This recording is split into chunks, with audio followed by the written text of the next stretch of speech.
Yeah, so let's try to answer these two questions here, 9.4.1 and 9.4.2. So do not worry much about what I wrote here, okay?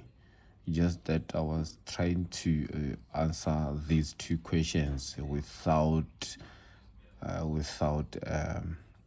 capturing a video. So I decided to make a video this time around so that you guys can benefit from it. Okay, so now in the diagram below, ABCD is a cyclic quadrilateral, full stop. So once they talk about the cyclic quadrilateral, you know that opposite angles of a cyclic quad are supplementary. Opposite angles are supplementary. Opposite angles are supplementary. We know that. So sometimes once you are given the cyclic quadrilateral, they sometimes involve the butterfly theorem,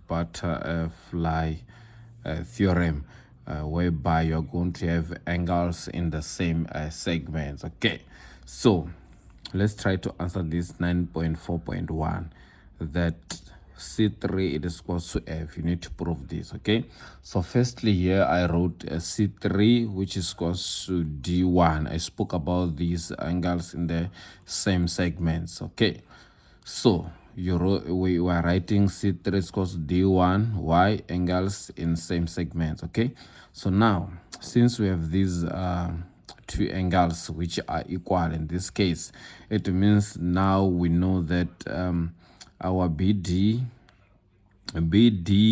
is parallel to EF. So once we talk about parallel lines here, it means that these are two angles here, D1 and angle F.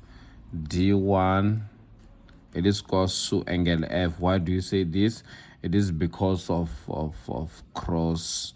corresponding what angles. We do have corresponding angles in this case. Okay, so now since D1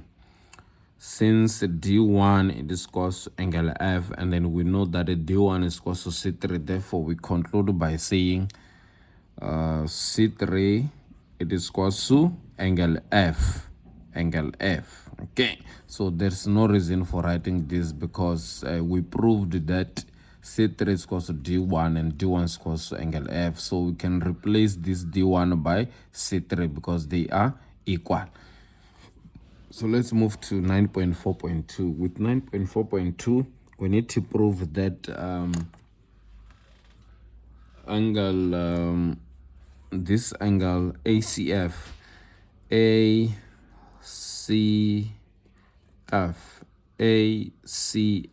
this angle here, you're talking about this angle A, is it ACF? Yes, ACF. Yeah, it's ACF. This whole angle here, we need to prove that it is equals to angle CDF. It is equals to angle CDF, this angle here. So we really need to prove that. Okay, so these are two angles that we're talking about, 1 and 2, the whole angle of C, which is C1 plus C3, which will be equal to D3. Okay, so now let's check. So now we're going to say this angle in triangle ACF, in triangle ACF, angle ACF plus angle A1 plus angle F is equal to 180 degrees. What do you say this? These are angles of a triangle. Okay, angles of what? Of a triangle, or sum of angles in a triangle, right? So now you're going to say angle ACF it is equal to 180 minus A1 plus F, right? So now let's move to triangle. In triangle CDF, in triangle CDF, triangle CDF, we are going to say CDF, angle CDF plus angle C1 here. CDF plus angle C1 plus angle F, it is equals to 180 degrees. Why? Angles of a triangle, okay? Sum of angles in a triangle.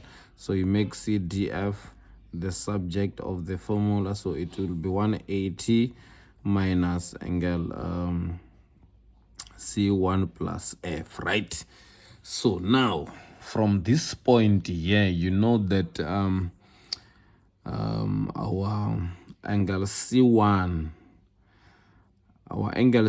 this angle here, okay, this angle here, C1, since we have this line and then we're told that this EF is a tangent, the tangent at C, which is EF here. EF is a tangent, therefore C1 is equal to A1. So now you can say C1 it is equal to angle A1, which is okay, C1 is equal to angle A1. Why do you say this? It is because of tan chord theorem. And then from this point here, now you can substitute this C1 by A1, okay, such that CDF will be equals to 180 minus A1 plus angle F, okay. And then we know that as our angle ACF is equals to 180 degrees minus angle A1 plus angle F, okay. So since we know that CDF equals 180 minus this and ACF equals 180 minus this, therefore we conclude by saying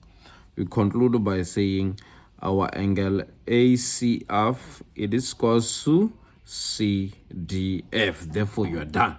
So this is how you can answer questions like this, okay. So make use of my videos. Sometimes just try to share with your friends, okay. It's very much important because I really want you to pass, guys. Thank you.